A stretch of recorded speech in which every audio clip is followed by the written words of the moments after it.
عبادت میں پہلے سے کہیں زیادہ جوش و خروش اور ذوق دیکھنے کو ملتا، لیکن بدقسمتی سے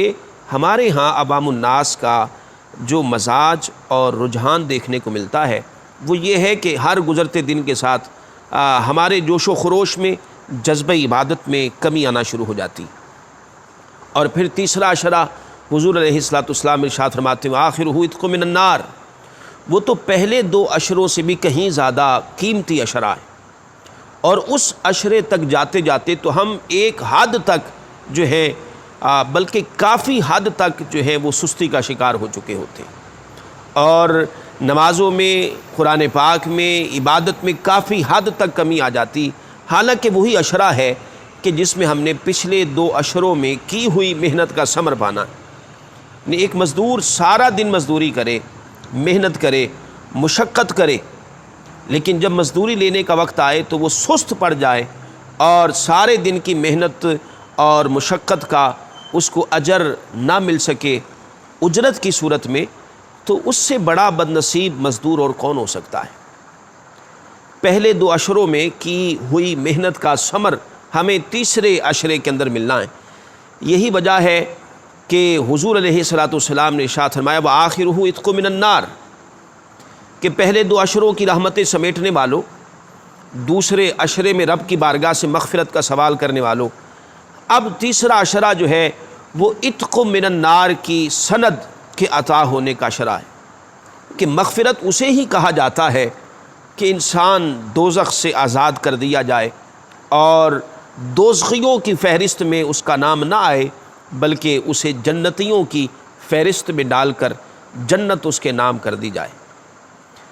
تو تیسرے عشرے کا نام ہی بتا رہا ہے کہ یہ عشرہ پہلے 2 عشروں سے بھی کہیں زیادہ قیمتی ہے۔ تو سامنے محتشم بات کرنے کا مقصد یہ ہے کہ ہمیں اب پہلے سے کہیں زیادہ محنت کرنی، اس کے کم و بیش 15 دن گزر چکے، نصف ماہ رمضان باقی، اگر پیچھے کوئی کمی رہ گئی ہونا یہ چاہیے کہ اب اس کمی کو بھی پورا کیا جائے اور پہلے سے کہیں زیادہ دل لگا کر اللہ کے حضور ہم حاضر ہوں اور اس کی بارگاہ میں دعاؤں کا سلسلہ بھی ہو، نمازوں کا سلسلہ بھی ہو، عبادتوں کا بھی سلسلہ ہو۔ یہی وجہ ہے سیدہ عائشہ صدیقہ رضی اللہ تعالیٰ عنہ فرماتی ہیں کہ حضور علیہ الصلوۃ والسلام جب ماہ رمضان المبارک کا آخری عشرہ آتا تو آقا علیہ الصلوۃ والسلام کی عبادت میں پہلے سے کہیں زیادہ اضافہ ہو جاتا، آقا علیہ الصلوۃ والسلام پہلے سے کہیں زیادہ محنت کرتے۔ سیدہ عائشہ فرماتے ہیں کہ حضور علیہ الصلوۃ والسلام کا بستر لپیٹ دیا جاتا، اب ہم سمجھ جاتے کہ آقا علیہ الصلوۃ والسلام اب آرام نہیں فرمائیں گے۔ وہ جو تھوڑا سا آرام حضور علیہ الصلوۃ والسلام پہلے 2 عشروں میں فرمایا کرتے، تیسرے عشرے کے اندر وہ آرام بھی ختم ہو جاتا اور حضور علیہ الصلوۃ والسلام ساری رات رب کے حضور قیام کرتے، عبادت کرتے، اور تیسرا عشرہ پہلے 2 عشروں کی بنسبت کہیں زیادہ عبادت کے اندر آقا علیہ الصلوۃ والسلام گزارا کرتے تھے۔ تو سامنے محتشم بات کرنے کا مقصد یہ ہے کہ اب زیادہ محنت کرنے کا وقت ہے، لہٰذا یہ لمحات جو ہے سستی کے ساتھ بسر کرنے والے لمحات نہیں ہیں، ان میں ہمیں پہلے سے کہیں زیادہ محنت کرنی۔ سامنے محتشم حضور علیہ الصلوۃ والسلام نے ماہ رمضان کے ساتھ بے پناہ محبت فرمائی، اور آقا علیہ الصلوۃ والسلام روزہ رکھنے کی ترغیب اپنے صحابہ کو اکثر و بیشتر فرماتے رہتے۔ اس حوالے سے ایک حدیث پاک جس کو امام نسائی رحمۃ اللہ علیہ نے اپنی سنن کے اندر نقل کیا کہ حضرت ابو امامہ رضی اللہ تعالیٰ عنہ حضور علیہ الصلوۃ والسلام کی بارگاہ میں آئے اور آ کر عرض کیا یا رسول اللہ صلی اللہ علیہ وسلم دلنی علی عمل یدخلنی فی الجنہ، آقا مجھے کوئی ایسا عمل بتا دیں کہ جو مجھے جنت میں داخل کر دے۔ تو آقا علیہ الصلوۃ والسلام نے ارشاد فرمایا علیک بالصوم لا عدل لہ، کہ ابو امامہ روزہ رکھا کرو، اس جیسا کوئی عمل نہیں ہے۔ وہ پھر عرض گزار ہوئے کہ دلنی علی عمل یدخلنی فی الجنہ، آقا کوئی ایسا عمل بتا دیں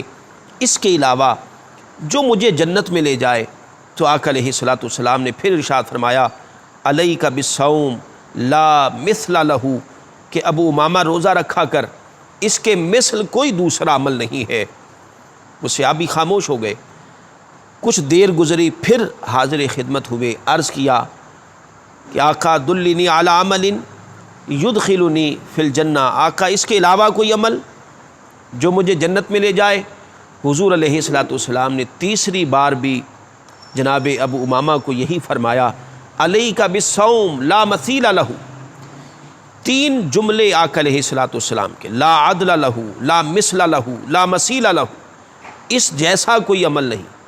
اس کے مثل کوئی عمل نہیں، اور لا مثیل لہ، اس کی نظیر کسی اور عمل میں نہیں پائی جاتی۔ آقا علیہ الصلوۃ والسلام نے جب یہ نصیحت حضرت ابو امامہ رضی اللہ تعالیٰ عنہ کو روزہ کے حوالے سے فرمائی تو صحابہ فرماتے ہیں کہ اس کے بعد ہم نے حضرت ابو امامہ رضی اللہ تعالیٰ عنہ کو ہمیشہ روزہ رکھنے والا پایا، یعنی وہ صرف ماہ رمضان کے روزے نہیں رکھا کرتے تھے، بلکہ آقا علیہ الصلوۃ والسلام کی یہ تلقین، یہ نصیحت اور یہ بات سننے کے بعد حضرت ابو امامہ کی کیفیت یہ تھی کہ وہ صائم الدہر ہو گئے۔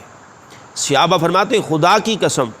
ہم نے کبھی ابو امامہ کے گھر سے دھواں اٹھتے نہیں دیکھا تھا، یعنی نہ چولہا جلتا نہ کھانا پکتا، وہ سارا دن حالت روزہ سے رہا کرتے تھے۔ جب کبھی ہمیں ان کے گھر سے دھواں اٹھتا دکھائی دیتا تو ہم سمجھ جاتے کہ جناب ابو امامہ کے گھر میں کوئی مہمان آیا ہوا ہے۔